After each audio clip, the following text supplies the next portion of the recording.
மாநாட்டிற்கு அதிமுகவும் பங்கேற்கலாம் என அழைத்திருப்பது பற்றி தனிப்பட்ட முறையில் அழைக்கவில்லை என்று திருமாவளவன் விளக்கம் அளித்திருக்கிறார். இது பற்றி நியூஸ் தமிழுக்கு பிரத்யேகமாக அவர் அளித்த பேட்டியை தற்போது பார்க்கலாம். மதுவை ஒழிக்க வேண்டும், மதுவிலக்கை நடைமுறைப்படுத்த வேண்டும் என்பதில் உடன்பாடு உள்ள கட்சிகளாக இருக்கின்றன. திமுகவுக்கும் அதில் உடன்பாடு உண்டு, அதிமுகவுக்கும் உடன்பாடு உண்டு, இடதுசாரிகளுக்கும் உடன்பாடு உண்டு, விசிக அதை முன்னிறுத்துகிறது. ஆகவே எல்லோரும் இணைந்து இதிலே குரல் கொடுக்க வேண்டும். இதுதான் என்னுடைய அறைகூவல். இந்த மாநாட்டில் யார் யார் பங்கேற்கப் போகிறார்கள் என்பது குறித்து நாங்கள் இன்னும் முடிவெடுக்கவில்லை. பெரும்பாலும் கட்சி சார்பற்றவர்கள் இதிலே பங்கேற்று உரையாற்றுவார்கள். அப்படி பேச்சாளர்களை அல்லது தலைவர்களை அழைக்கலாம் என்று எண்ணியிருக்கிறோம்.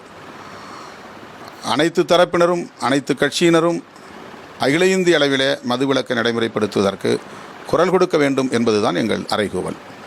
ஒருவேளை இந்த மாநாட்டிற்கு அதிமுக உள்ளிட்ட கட்சிகள் வந்தால் அந்த அழைப்பை நீங்கள் எப்படி பார்ப்பீங்க? அரசியலை பார்ப்பீங்கன்னா ஒரு மாநாட்டுக்கான அழைப்பாக மட்டும் தான் இருக்குமா? இல்லை, நாங்கள் இன்னும் யார் யாரை அழைப்பது என்பது குறித்து முடிவெடுக்கவில்லை.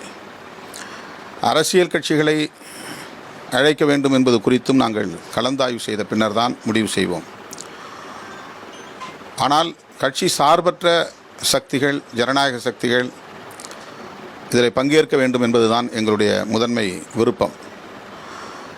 இப்போது கலந்தாய்வு கூட்டங்களில் கூட மருத்துவர் சிவராமன், விக்ரம்குமார் போன்ற கட்சி சார்பற்ற சக்திகளை அழைத்திருக்கிறோம். அவர்கள் இதிலே உரையாற்ற இருக்கிறார்கள்.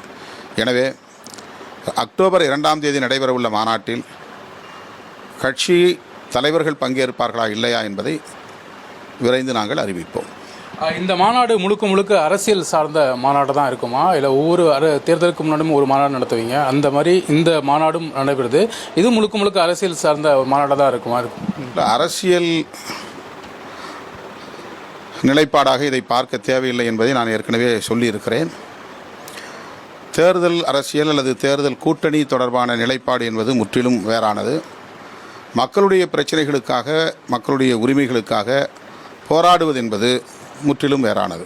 அதை நாங்கள் குழப்பிக்கொள்ளவில்லை. மக்களுடைய பிரச்சனைகளுக்காக மக்களோடு நின்று போராடுவது என்பது மிக மிக இன்றியமையாத தேவையாக கருதுகிறோம்.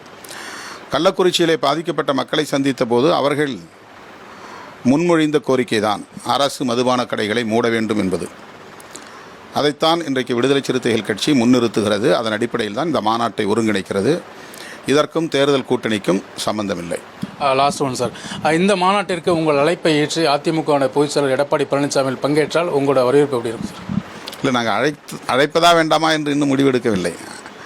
அழைப்பது என்று முடிவெடுத்தால் உங்கள் கேள்வியை நாங்கள் சிந்திப்போம்.